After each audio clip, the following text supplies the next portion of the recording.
Baik Ibu, mari kita awali majelis kita, ta'alum kita, kajian kita dengan membaca basmalah. Bismillahirrahmanirrahim. Assalamualaikum warahmatullahi wabarakatuh. Kalau melihat langsung dan dengar langsung dari semangat jawab salamnya, insya Allah ini semua hamba-hamba Allah yang akan menjadi calon penghuni surga. Amin ya rabbal alamin. Innal hamdalillah nahmaduhu wa nasta'inuhu wa nastaghfiruh wa na'udzu billahi min shururi anfusina wa min sayyiati a'malina may yahdihillahu fala mudilla lahu wa may yudlil fala hadiya lahu. Alhamdulillahilladzi tatimu shalihat. Allahumma la sahla illa ma ja'altahu sahla wa anta taj'alul hasna idza syi'ta sahla. Yaqulullahu tabaraka wa ta'ala bil Qur'anil Karim, a'udzu billahi minasyaitonir rajim. Ya ayyuhalladzina amanu taqullaha haqqa tuqatih wa la tamutunna illa wa antum muslimun. Wa qala Rasulullah sallallahu alaihi wasallam, ihris ala ma yanfa'uka, rawahu Muslim. Syukur alhamdulillah ibu saudaraku seiman, nama Allah yang cinta pada kebaikan dan kebenaran, yang selalu mengharapkan keridhaan Allah. Alhamdulillah kembali Allah pertemukan kita dalam majelis yang mulia ini, majelis ilmu, untuk sama-sama mencari mengharapkan keridhaan Allah dengan mengkaji, mempelajari, memahami ayat-ayat Allah Subhanahu wa taala, Al-Qur'an dan sunnah Rasul. Karena itu doa minta kita semoga hati, iman, ibadah, akhlak dan ilmu yang Allah berikan kepada kita hendaknya menjadikan kita bisa lebih baik daripada hari-hari sebelumnya, bisa memberikan kebaikan dan manfaat yang banyak pula untuk diri, keluarga, teman, sahabat, saudara, tetangga dan orang lain. Dan insya Allah dengan semangat fastabiqul khairat, berlomba-lomba di banyak kebaikan, dan dengan istiqomah insya Allah yang kita pinta akhir kehidupan kita mati dalam keadaan husnul khatimah. Amin ya rabbal alamin. Kenapa ya? Kenapa ya? Karena seorang muslim muslimah yang baik hatinya, baik imannya, baik ibadahnya, baik akhlaknya, dan juga baik ilmunya, insya Allah jiwanya tenang dan tentram walaupun tabungannya banyak. Amin ya rabbal alamin. Jadi kalau mau tabungannya banyak, baikin hati, baikin iman, baikin ibadah, baikin akhlak, dan juga baikin ilmu. Alhamdulillahirabbil alamin. Allahumma shalli ala Muhammad, Allahumma shalli ala Muhammad. Salawat dan salam semoga Allah selalu curahkan, limpahkan pada Nabi kita Muhammad sallallahu alaihi wasallam yang telah menyampaikan, mengajarkan risalah Islam dengan sempurna, rahmatan lil alamin. Ibu-ibu sehat semua? Ibu-ibu sehat semua? Badannya lancar? Tambah sabar? Makin bersyukur, makin lembut hatinya, harmonis rumah tangganya. Saya doakan putra putri anak cucunya makin baik, sholih sholihah. Amin ya. Baik ibu, yang pertama sebelum kita masuki dari kajian kitab, kembali kita ingatkan kembali, kita ingat kembali, dan harus diingat ini 3 faktor utama yang menjadikan paling banyak manusia rusak, sesat, dan hancur. Allah Subhanahu wa taala berfirman di dalam surat Al-A'raf. Surat Al-A'raf, surat yang ke-7, ayat yang ke-176. Allah Subhanahu wa taala berfirman, a'udzu billahi minasyaitonir rajim, walau syi'na la rafa'nahu biha walakinnahu akhlada ilal ard wa taba'a hawa. Famathalu kamathalil kalbi tahmil alaihi alhaj aw tatruku yalhaj. Dzalika mathalul qaumil ladzina kadzdzabu biayatina faqsusil qasasa la'allahum yatafakkarun. Al-A'raf 176. Sekiranya kami kehendaki, maka manusia itu akan kami tinggikan derajatnya dengan ayat-ayat kami, Al-Quran, kata Allah. Akan tetapi kecenderungan manusia itu cintanya kepada dunia dengan berlebihan, melupakan akhirat dan memperturutkan atau mengikuti hawa nafsu yang rendah. Ibu, kelanjutan ayat itu indah sekali. Apa Allah nyatakan? Dengan sehinanya orang yang telah diperbudak oleh dunia dan hawa nafsu. Perumpamaan seseorang, kelompok, golongan yang telah diperbudak oleh dunia dan hawa nafsu adalah seperti anjing. Anjing itu apabila dia halau ditinggal, dia tetap saja akan menjulurkan lidahnya. Perumpamaan yang demikian adalah perumpamaan satu kaum yang mendustakan ayat-ayat Allah Subhanahu wa taala. Muhammad, ceritakanlah pada umatmu agar mereka mau berpikir. Apa pelajaran inti dari surat Al-A'raf 176? Ada 3 faktor utama yang paling banyak menyebabkan manusia rusak, sesat dan hancur. Apa itu? Yang pertama, tarkul Quran, dikarenakan meninggalkan Al-Quran. Ibu, orang yang hari ini termasuk kita atau siapa saja, kok hidupnya nggak jujur, kok suka marah, berdusta, ghibah, menghina, mencela, memakan yang haram, berbuat kezaliman, berbuat kerusakan, ungkit-ungkit kebaikan, naudzubillah min dzalik, apalagi sampai melakukan kekufuran, kesyirikan, dan semua keburukan kejahatan kok dilakukan, atau salah satu dari keburukan kejahatan dilakukan oleh seseorang, sebenarnya pada saat itu dia dalam kondisi meninggalkan Al-Quran. Kenapa? Jadi kalau ada orang yang jahat, gampang marah, dusta, ghibah, menghina, mencela, mengutuk, melaknat, sumpah palsu, fitnah, adu domba, nyakitin anak mertua, termasuk di dalamnya di situ, ya, ungkit-ungkit kebaikan, apalagi melakukan kekufuran, kesyirikan, ya, tidak mau taat pada Allah dan Rasulnya, malah kufur, tidak mau bersyukur, nggak bersabar ketika diuji dengan hal yang tidak menyenangkan, maka sebenarnya pada saat itu dia dalam kondisi meninggalkan Al-Quran. Coba ibu lihat surat yang keberapa dan ayat yang keberapakah ayat yang akan dibacakan oleh Ustadz ini. A'udzubillahi minasyaitonirrajim. Wa may ya'shu an dzikri rahman nuqayyid lahu syaitanan fahuwa lahu qarin. Ini ayat ibu cari dalam Al-Quran pasti ketemu. Suratnya surat Az-Zukhruf. Surat Az-Zukhruf, Quran saya surat yang ke-43. Ya. Jadi orang yang berbuat kejahatan, berbuat kerusakan, kezaliman, kekufuran, kesyirikan, enggak bersyukur, enggak bersabar, enggak taat, ya, ghibah, menghina, mencela, mengutuk, melaknat, atau perbuatan yang buruk lainnya, bisa dipastikan orang ini adalah sebenarnya dalam kondisi dia meninggalkan Al-Quran. Surat Az-Zukhruf, surat yang ke-43 ayat yang ke-36, yang artinya barang siapa yang berpaling dari pengajaran peringatan Allah Al-Quran, maka Allah akan datangkan syaitan, yang syaitan itulah yang akan mengombang-ambingkan di dalam kesesatan. Bu, ketika disebut syaitan, yang sering dikenal keburukan setan itu kan sombong. Tapi sebenarnya ada hal yang lain. Apa itu? Setan itu selain sombong, dia adalah pembohong. Ya. Setan itu selain sombong, pembohong, pendendam. Yang salah dia tapi nyalain Nabi Adam alaihissalam. Ya. Maka ketika ada sifat dalam diri seseorang kok sombong, kok suka bohong, nggak jujur, dan juga satu lagi apa tadi, yaitu pendendam, berarti sebetulnya dia mewarisi sifat syaitan pada dirinya. Ya. Maka ada satu kisah ketika setan merajuk dan merayu Nabiullah Musa alaihissalam. Wahai Musa, cobalah engkau kan bisa bicara dengan Allah. Karena itu cobalah minta kepada Allah, kira-kira kalau aku ini bertobat bisa nggak diterima oleh Allah tobatku? Tadinya Nabi Musa nggak mau gubris, tapi nampaknya setan ini serius, iblis ini serius.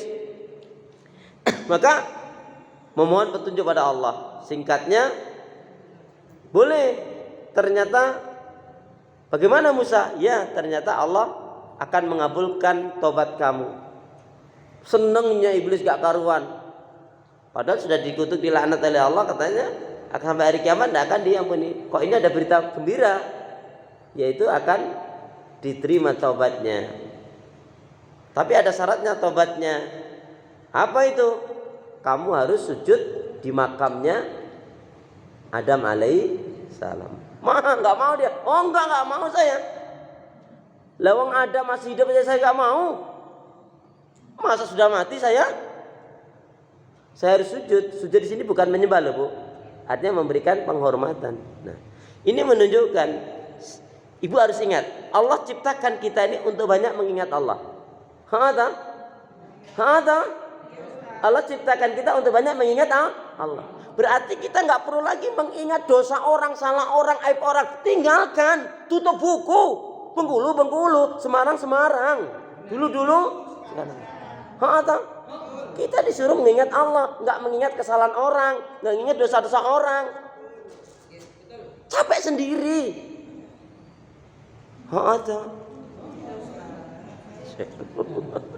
Makanya apa yang kita gunakan ini kecuali hanya satu yang untuk ibadah saja. Ibu nggak ada manfaatnya inget-inget dia. Apalagi orang yang pernah nyakitin ibu itu dia sudah mati. Apa untungnya? Ada orang yang nyakitin ibu, dia masuk neraka. Untungnya ibu apa kalau ibu mendendam? Nambah dosa iya. Itulah ibu yang sering baca ayatnya. Qul a'udzu birabbil falaq. Enggak ada lagi. Makanya ya rasa dendam hasad itu enggak ada mestinya. Ya. Tadi kalau kita sebagai orang yang beriman tadi, saya diciptakan oleh Allah untuk beribadah, untuk banyak mengingat Allah, bukan untuk mengingat kesalahan dosa orang lain. Makanya kalau ada orang yang berbuat buruk pada kita, belum dia minta maaf, maafkan dia. Ya.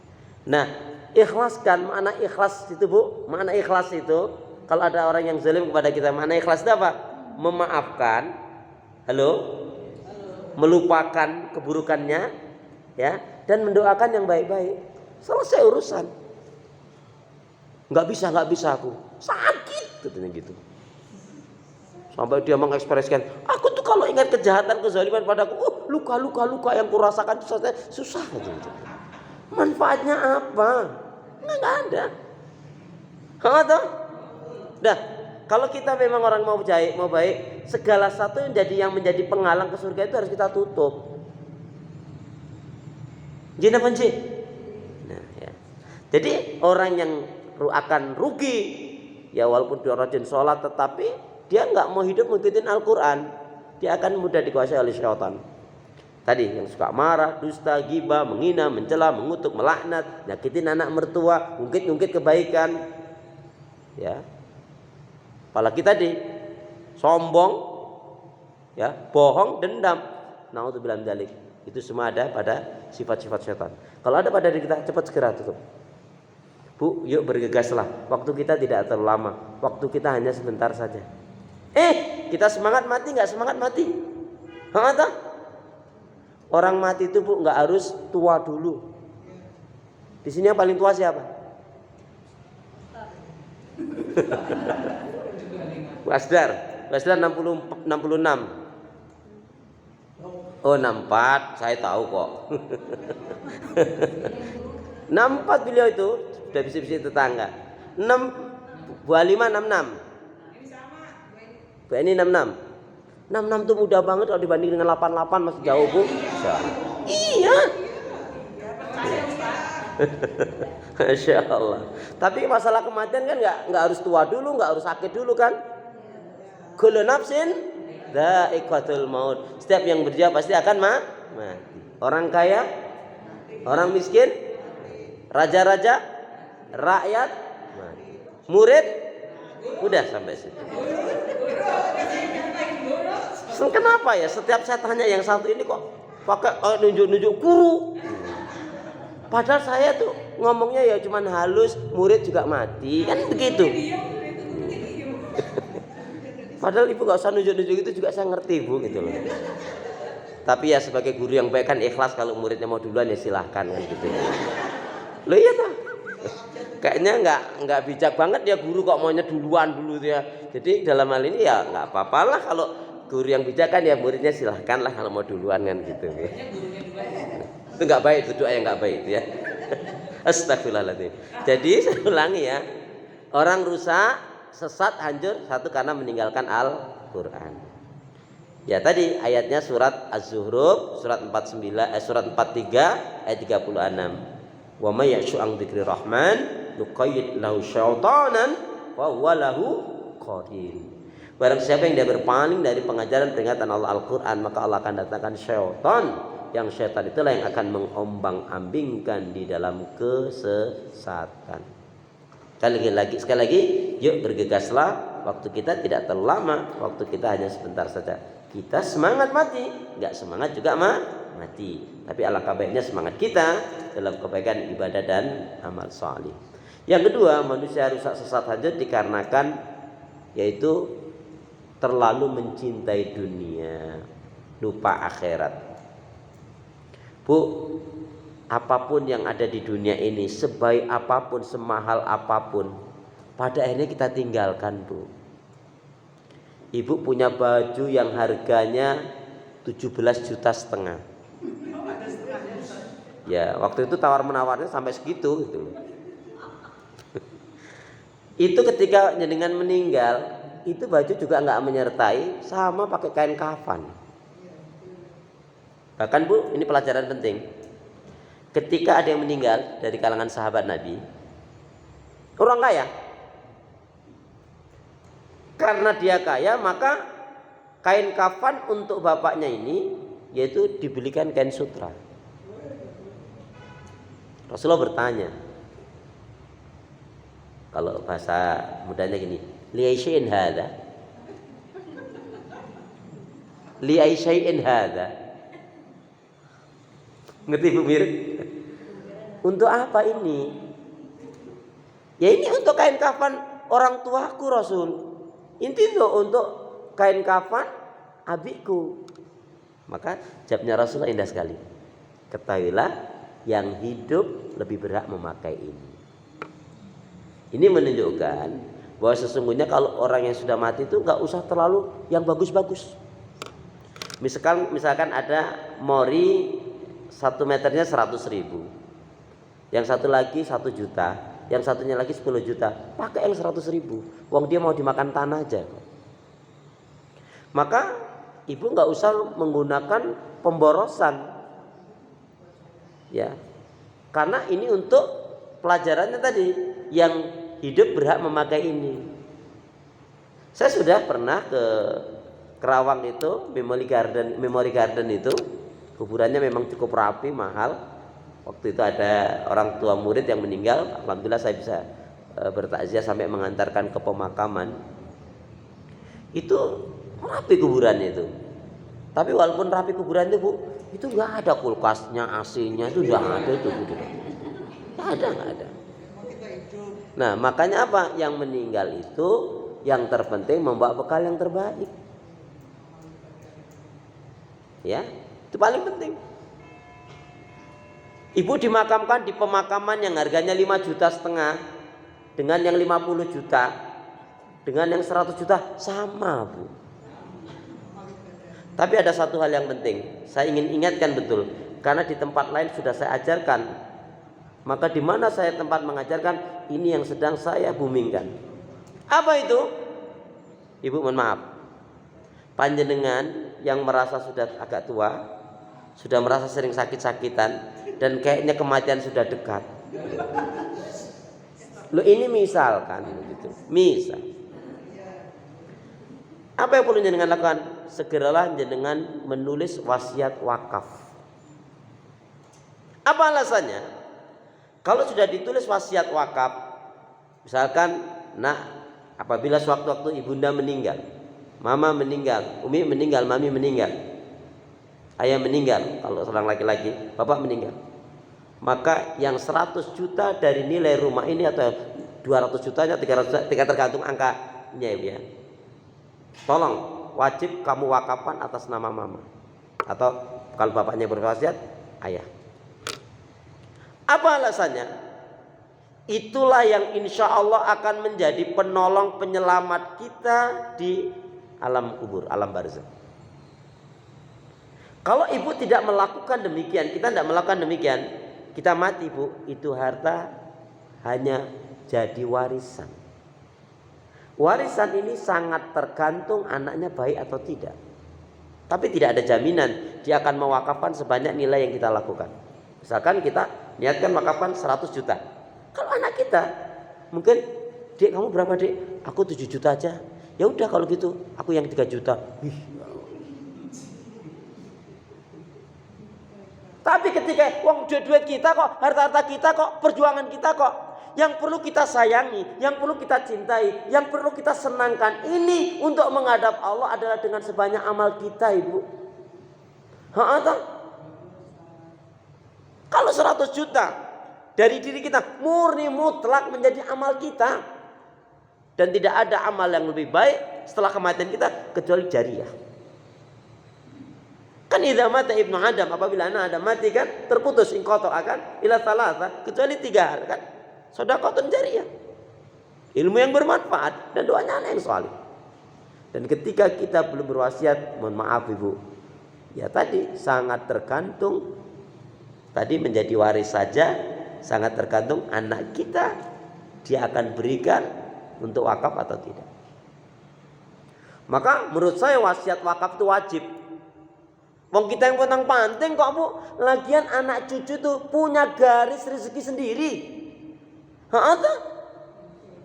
Ya perlu kita tadi, yang perlu kita senengkan, manjakan, maksimalkan kebaikan itu ya diri kita sendiri dengan menghadap Allah, dengan melakukan amal yang terbaik. Amin gitu dong. Amin. Lama banget sih. Aku ya serius. Jadi itu penting Bu. Karena kalau itu tidak pernah terpikir pada ibu meninggal ya sudah begitu saja. Sedangkan kita ini, saya pernah tanya pada ibu 3 pertanyaan ekstrim. Masih ingat nggak 3 pertanyaan ekstrim saya? Jangan tanya. Pertanyaan yang mana? Pertanyaan yang mana? Pertanyaan 3 pertanyaan ekstrim. Ya sabar. 1. Mau dijawab ya Bu ya. Ini pertanyaan ekstrim saya ulang lagi. Ibu-ibu panjenengan kalau ditanya, ibu-ibu ini amal kebaikan ibadahnya sudah baik, banyak dan sempurna atau belum? Ibu-ibu amal kebaikan ibadahnya sudah baik, banyak dan sempurna apa belum? Belum kan? 1. Pertanyaan kedua, ibu-ibu ini kalau Anda ditanya kesalahan dan dosanya masih banyak atau tinggal sedikit? Masih banyak atau tinggal sedikit kesalahan dosanya? Masih banyak. Pertanyaan yang ketiga, ibu-ibu ini pingin masuk surga atau pingin banget masuk surga? Masya Allah, amal kebaikan ibadahnya nggak banyak, nggak sempurna, dosa-dosa kesalahannya masih banyak, pingin banget masuk surga. Masya Allah, semoga Allah memberi kebaikan dan keberkahan dan mengabulkan doa kita semua. Ya Allah. Loh iya, makanya itu tadi. Coba direnungkan tadi. Amal kebaikan ibadahnya nggak baik, nggak banyak, nggak sempurna. Dosa kesalahannya masih banyak. Pingin banget masuk surga. Masya Allah. Semoga Allah memberkahi rahmat kita semuanya. Memang kita masuk surga bukan karena amal kita, tapi karena rahmat Allah. Tapi apa? Kata Rasulullah kan begitu kan. Duhai Fatimah putriku, kamu masuk surga bukan karena kamu anakku, tapi karena rahmat Allah. Tapi ada kelanjutannya, dengan perantara amal ibadahmu sendiri. Mohon maaf Bu, bukan kita nggak sayang sama anak, tapi jerih payah kita itu hanya kita gunakan untuk menghadap Allah. Tadi saya contohkan, ibu punya baju, punya kendaraan, punya apa yang megah mewah. Itu ketika mati nggak ada yang dibawa. Lawang kaos kaki bolong aja nggak boleh dibawa Bu. Lagiannya apa? Kaos kaki bolong. Iya toh. Emas, cincin, dan berlian yang ada itu silakan kita punya. Tapi itu kan sekedar hiasan dunia. Tapi ketika panjenengan sudah mewakafkan dengan wasiat tadi, itu akan menjadi amal yang baik Bu. Tadi yang perlu kita senangkan, kita manjakan, kita maksimalkan ya diri kita sendiri. Jadi jerih payah kita itu di situ nilainya nanti. Kan ketika orang meninggal ada 3 hal yang menyertainya. Hartanya, keluarganya, dan amal ibadahnya. Harta dan keluarga akan kembali. Ibu punya suami sayang cinta banget sama ibu. Saya yakin sebaliknya juga ibu sayang cinta sama suami ibu. Saya yakin ketika suami ibu meninggal, saya yakin ibu nggak mau tidur bareng dia. Lah iya toh. Ya. Makanya yuk bergegaslah, waktu kita tidak terlalu lama, waktu kita hanya sebentar saja. Yuk beramal cerdas di waktu terbatas. Yuk beramal cerdas dan ikhlas di usia terbatas.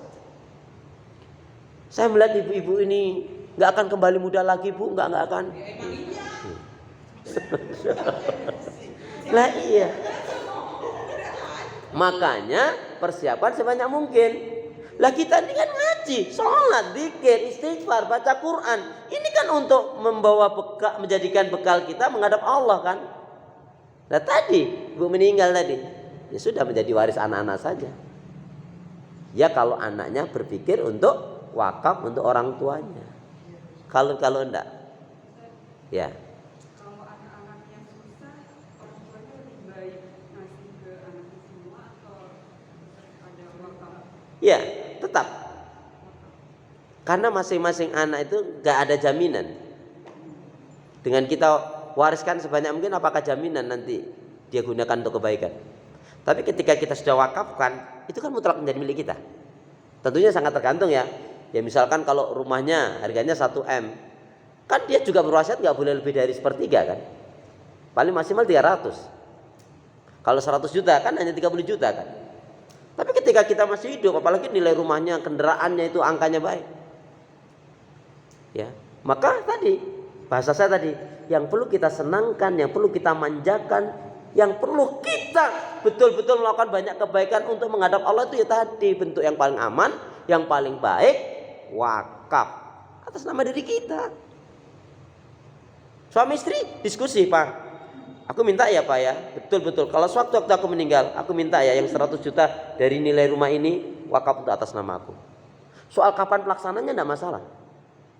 Tapi niat itu ketika ibu enggak pernah kepikir bahwa sampai kiamat ya enggak akan pernah melakukan itu. Tahajud itu kalau enggak pernah dipikirkan, enggak pernah diprogram bahwa sampai kiamat enggak akan tahajud. Iya toh? Ayo Bu, kita ini enggak lama lagi loh Bu. Ingat dunia ini hanya sebentar. Ingat dunia ini hanya sebentar. Akhirat sebentar lagi. Loh iya. Walal akhiratu khairul laka minal ula. Itu Bu ya. Jadi bukan kita nggak sayang sama anak. Masing-masing juga ada rezekinya sendiri kok. Yang terpenting apa? Kita bekali dengan keimanan dan ketakwaan. Sebagaimana Allah nyatakan di dalam surat An-Nisa. Surat An-Nisa surat yang keempat ayat yang ke-9, Allah Subhanahu wa taala berfirman, A'udzu billahi minasyaitonir rajim. Wal yakhshal ladzina law taraku min khalfihim dzurriyyatan dhi'afan khafu 'alaihim falyattaqullaha wal yaqulu qawlan sadida. An-Nisa ayat 9 surat 4. Dan hendaknya, Bu, dan hendaknya setiap orang tua takut apabila dia mati dalam keadaan meninggalkan ya anak-anak yang lemah dari kesejahteraannya, lemah ilmu bodoh, lemah harta miskin, lemah fisik sakit-sakitan, lemah istimaiyah, nggak bisa bermasyarakat, nggak bisa bersosialisasi, ya. Kemudian lemah pikirannya, ruhnya, jiwanya. Itulah yang perlu kita bekali. Itulah yang perlu kita siapkan agar anak-anak ini memiliki prinsip keimanan tauhid yang benar, memiliki ibadah yang benar, ya. Kemudian memiliki harta juga. Tapi harta itu yang digunakan untuk kebaikan ibadah dan amal soleh. Satu pertanyaan, sebenarnya siapa orang yang kaya dan dermawan dalam pandangan Allah? Siapa sebenarnya orang yang kaya dan dermawan dalam pandangan Allah? Siapa orang yang kaya dan dermawan dalam pandangan Allah? Siapa nak kasih jawab? Bandung kumaha Bandung? Wiin? Diwakilkan Padang, wakilkan lagi terus, wakil balik lagi ke aku ya nanti. Gimana Bu? Gimana tadi? Yakin nih? Cius nih. Siapa orang yang kaya dan dermawan dalam pandangan Allah? Ternyata bukan orang yang banyak rumahnya, banyak mobilnya, banyak sawah ladang kontrakannya, banyak duitnya. Bukan. tetapi siapa yang harta kekayaannya lebih banyak digunakan untuk ibadah, untuk dakwah, untuk jihad fisabilillah ketimbang untuk pribadinya sendiri, baru itu dikatakan orang yang kaya dan dermawan. Jadi orang yang miskin itu orang yang selalu kurang, rakus, orang yang nggak pernah merasa cukup. Orang yang bersyukur itu, Bu, itulah orang yang dimuliakan oleh Allah.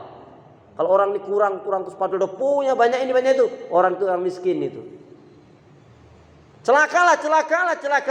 Siapa yang celaka? Orang yang pakaiannya lebih baik daripada amal ibadahnya. Maksudnya apa? Orang yang lebih mencintai dunia daripada akhirat. Untuk urusan dunia, hura-hura, maksiat dan dosa, naudzubillah min dzalik, dia gampang sekali mengeluarkan hartanya di jalan syaitan. Sulit sekali mengeluarkan harta di jalan Allah. Maka saya menekankan pada diri saya dan bagi kita, berwasiat itu membawa kebaikan manfaat untuk kita. Kita sekali sewaktu meninggal sudah menjadi nilai kebaikan. Tapi kalau tidak tadi, jadi bukan kita nggak peduli sama anak. Tadi yang perlu kita manjakan, yang perlu kita senangkan adalah diri kita sendiri. Ibu ngerti? Sebenarnya dalam pandangan Islam, kalau anak itu sudah dibekali, terutama anak laki-laki, itu sampai umur 18 tahun atau 21 tahun, itu sudah kita lepas. Artinya kita tidak berkewajiban sebetulnya secara hukum memberikan nafkah. Kalau anak perempuan sampai dia menikah kan. Kecuali dia sudah nikah masih dalam kekurangan, kita tetap membantu sifatnya, bukan wajib. Dan anak yang enggak kreatif, apalagi dia selalu menggantungkan pada orang tuanya, itu juga akan menjadi beban orang tuanya. Makanya dalam Islam itu seperti itu. Ya, ditanamkan betul-betul ar-razak, yang kasih rezeki adalah Allah. Tapi kamu harus ikhtiar. Ya. Baik, Masya Allah. Kita bisa belajar tuh dari putranya Khalifah Harun ar-Rasyid. Tahu kisahnya? Tahu kisahnya? Anaknya Khalifah Harun ar-Rasyid, orang yang kaya pada zamannya itu, Bu, Masya Allah. Jadi bapaknya kaya raya, seorang khalifah, tapi anaknya itu nggak tertarik, Bu, dengan kekayaan hartanya. Dia izin pada ayahnya, pada ibunya, Bunda, izinkan aku. Aku akan melakukan dengan keyakinanku bergantung kepada Allah. Dia hanya bawa 2 saja, Bu, dari rumahnya itu, Bu.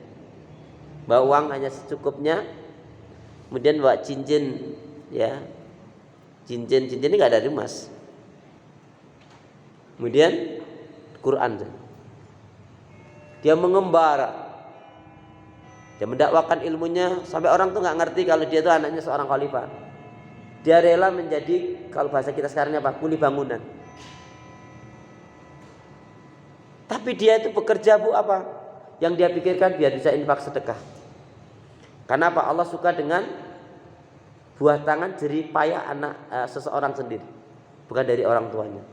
Sampai singkat cerita, banyaklah orang yang didakwai disadarkan kepada Allah sampai dia mau meninggal, dia bilang, kalau kamu tidak keberatan, tolong ya, nanti kalau aku meninggal suatu waktu, tolong kuburkan aku dan berikan cincin ini, ya, kepada Khalifah Harun ar-Rasyid.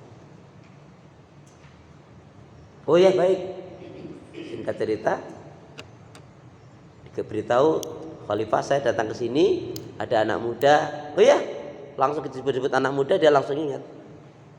Tapi dia tidak menyebut anaknya dulu. Kenapa anak muda itu? Anak muda itu berpesan, kalau aku meninggal tolong makamkan aku, ya. Kemudian berikan cincin ini pada Khalifah Harun ar-Rasyid. Dilihat cincin itu. Sekarang dia di mana? Dia sudah meninggal. Apa yang kamu ketahui tentang anak itu? Masih dia belum mengatakan itu anakku. Dia baik sekali. Dia suka membantu, dia suka mengajarkan ilmu. Berapa banyak orang yang disadarkan menjadi beriman. Dia mengajarkan Al-Quran dan dia memiliki akhlak yang baik. Khalifah Harun ar-Rasyid menangis. Jadi dia tidak terpukul dengan kemewahan yang dimiliki oleh ayahnya. Nah, disinilah kadang-kadang orang tua, ibu tahu, masih ingat gak? Kesalahan kita orang tua itu ada 3 hal terhadap anak kita. Ada yang mau kasih jawab? Ada nggak yang mau kasih jawab? Memberi nama, terus beri pendidikan, terus Itu kan bukan itu kewajiban, kesalahan orang tua terhadap anak. Karena kalau kita tahu salah, kita akan melakukan yang baik. Satu, terlalu memanjakan dengan berlebihan, anak nggak kreatif. Dua, terlalu mengekang. Jadi anak itu nanti berjiwa keras. Anak kalau terkekang berontak. Wah. Yang ketiga, terlalu membebaskan tanpa kontrol. Dan mohon maaf ibu, hari ini banyak orang tua, masih banyak sekali orang tua yang belum mendidik anak-anaknya, putra-putrinya dengan menggunakan bahasa hati dan cinta. Tapi banyak sekali hari ini, masih banyak sekali, bahkan banyak sekali yang hari ini orang tua mendidik anak-anaknya dengan menggunakan bahasa marah dan perintah. Sekali lagi, bukan menggunakan bahasa hati dan cinta, tapi menggunakan bahasa marah dan perintah. Ayo cepet, mama capek, ngerti gak sih? Itu namanya bahasa marah dan perintah. Mau toh? Iya toh? Istighfar ibu. Loh iya dong, harus begitu ekspresinya. Masa marah?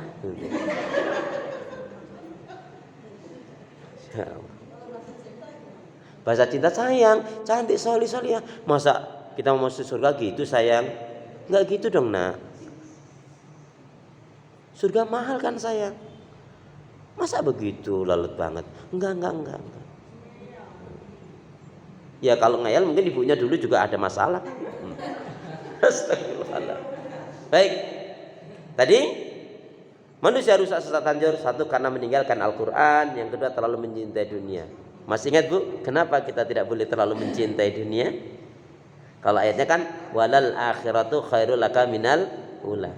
Adalah kehidupan akhirat lebih baik daripada kehidupan dunia. Wabtagi fi ma'atakallah darul akhirah wala tansa nasibaka minad dunya. Cari gapailah kebahagiaan negeri akhirat, tapi kamu jangan melupakan duniamu.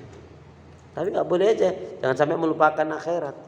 Pertanyaan saya, kenapa kita tidak boleh terlalu mencintai dunia? Kenapa kita tidak boleh terlalu mencintai dunia? Kenapa? Karena dunyaka tumhe. Dunia itu memang indah, tapi ingat dia bisa menghancurkan dirimu. Doanya Pak, ya Allah jadikanlah dunia itu sebatas genggaman tangan kami, jangan sampai melekat pada hati kami.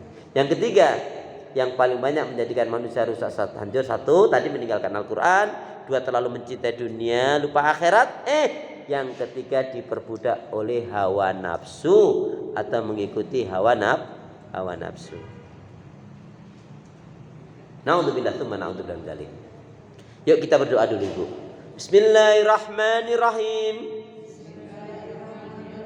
Ya Allah ya Arhamar Rahimin, janganlah kau matikan aku kecuali setelah amal ibadahku lebih banyak dari dosa-dosaku.